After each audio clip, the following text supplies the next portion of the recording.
We're moving on to the point of devolution of power. And I don't know if Dr. Mulder is okay with that. I can quickly give you my point of view on that.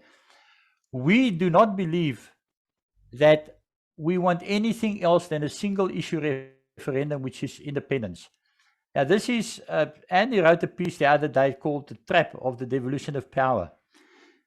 So let me talk around this quickly. We know what the rate of decay is in South Africa. Everything is being wrecked. I mean, there's no law and order. Corruption is escalating. They're infringing on the rights of citizens every day of the week. So the first question must then be, will devolution work? And secondly, will it be worth the time and the energy to try and achieve it? So we know that by definition, the devolvement of powers is to bring the decision-making down from national government down to what we just now call the canton level or the municipal level. So let's leave aside the fact that national government will try their utmost best to delay this process, and they would probably chase it through courts as long as they can. And let's say that, or the question I ask is, can the South African government, let's assume they've devolved the powers, and the favorite ones that the DA goes for is policing and railways. So my question is, once they've devolved these powers, can they actually recall any of those powers at their whim when they like to? So I came across a piece in the Rational Standard where it says the unfortunate proviso to devolution, however, is that the Central Parliament may at any time repeal the ordinary legislation that gave rise to the devolution, thereby restoring the unitary nature of state.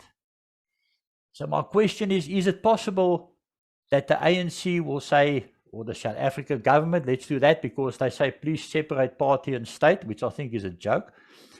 But let's say the national government, do we think they will be that nasty and recall it? My answer is absolutely yes. I mean, just look at their track record at the moment. Interesting also that the Encyclopedia Britannica, I actually Googled the devolution of power and the recall of that, and it says exactly the same thing, that unitary systems of government that have devolved powers in this manner are still considered unitary rather than federal systems, because the powers of the subnational authorities can be withdrawn by the central government at any time. So they can give it and they can take it away. Now, let's look at, and I'm taking a bit of time here, let's look at the devolvement of police powers. In September 2021, Beckett Cele said very clearly, the topic of devolution of SAPS must be weakened and paralyzed. If that's not a red flag, it is a major, major problem. And he also said the Western Cape government continues to sabotage the efforts. So clearly the Western Cape government is not counting as one of their favorites. And these points of view are those of the central government, not Cele. If he disappears tomorrow, the central government will hold on to that. So to finish off, let's say I'll give you, I'll devolve the power of policing. So now at some other states, I must save face. But once I give that powers to you, the question is, where does the money come from? So does this come now? Let's say the budget allocation we would have had for policing, instead of going to national government, it comes to provincial government. So that's fine. So I've got the power of policing and I've got a bit of money to do it.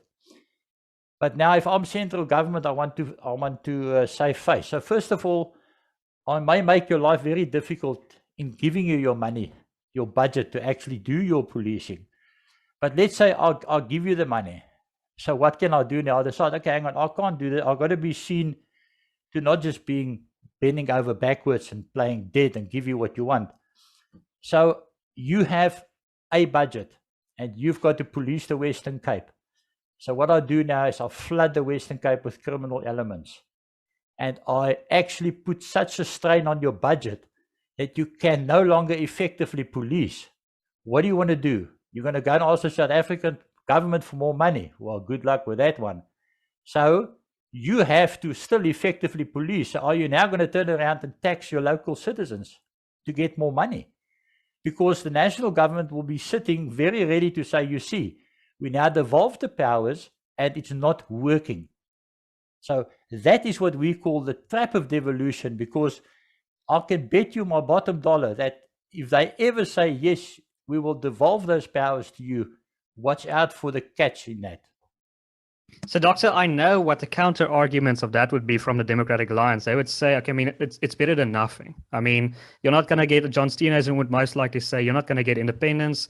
If you get independence, you're going to have to pay for the future Chernobyl, Kuberg, and Cape Town port. You're going to have to pay all those taxes. So this is better than nothing. Those things might happen, but this is better than nothing. Let me try to respond to that from Freedom Front Plus's perspective, or let me say, let me see how I can put this. I want to start the argument from the other side, from the top down. And I would like to start off by saying that without becoming independent, we will not survive in Africa. Simple as that. There is no future for minorities and people who do not agree with the ANC in Africa under the ANC or the EFF or whatever radical rule there may be in the larger component called South Africa.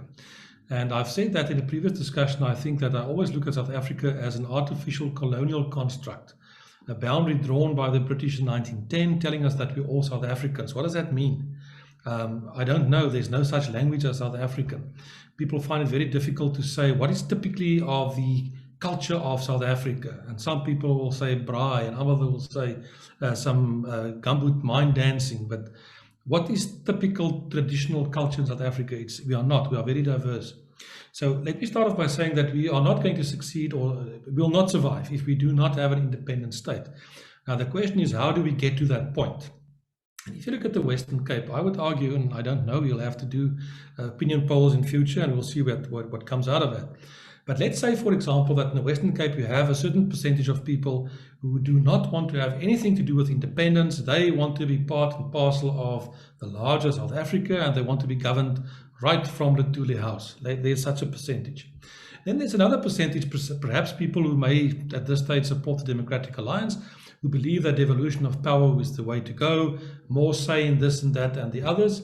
And then there's another group of people that say, we understand that devolution, it sounds very nice, but that's not going to solve the problem. We want outright independence. So when we get to that referendum, we need to win that referendum.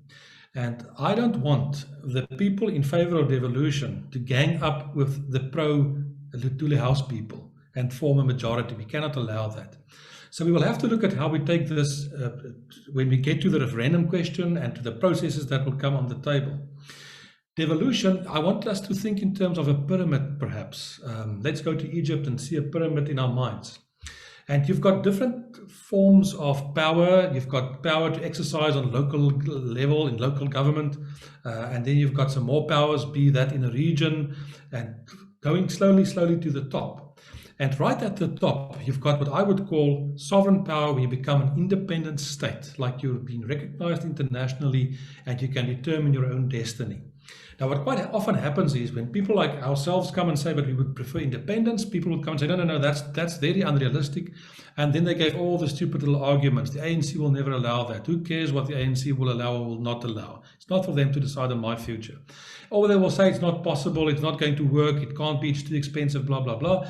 And then they offer different solutions. What about some more federal powers or some devolution, etc., etc.? And the arguments that Des could put on the table are all valid, and it's absolutely correct. But if you study the whole question of people that go for independence, there comes a time when people will just say, no, we're no longer interested in all these other alternatives. Nothing but solid independence will satisfy the demands and the needs of what the people really want. And we will get to that point. We will go through the motions in the meantime. And the DA will obviously try to do this and the other. But let me say from Freedom Front Plus's point of view, and you made the point earlier, if you talk about the rest of South Africa, it's not a question of either or, as our perspective. It's a question of and. And there's no reason why the Western Cape cannot go the route it wants to go and become an independent state. That does not mean that you turn your back in terms of the people that are also part and parcel of your people or your cultural group who may reside somewhere else. It's It's not the question that you just turn your back on them. It's an and kind of solution. And I always use the example of Israel, for example. Not all Jews reside in the state of Israel. Many Jews are across the world making good life and good living wherever they are. But there's a powerhouse behind their backs called a sovereign state called Israel. And I see the Western Cape to a certain extent as such a bastion that can develop, and we need to have that so that people can move out beyond South Africa into other parts of Africa as well, play a role. But there is a homeland, a fatherland, which is ours, which will be independent. And even if the Democratic Alliance at this stage, they've said that in the 2019 election, they've already had posters and billboards that say devolution of power and control of this, that, and the other. I don't mind. Let them try to get that, and it will assist in the process of taking us further and further along the way. But in the end, devolution can never be the answer, because there's no history. We are not in a federal state. We don't have a situation like the United States, where the rights of the different states are respected, or in Switzerland, where the rights of the different cantons are respected. No, we've got exactly the opposite. We've got a strict unitary state with a government that tends to move in the direction of absolute central control and planning. They know best, they think.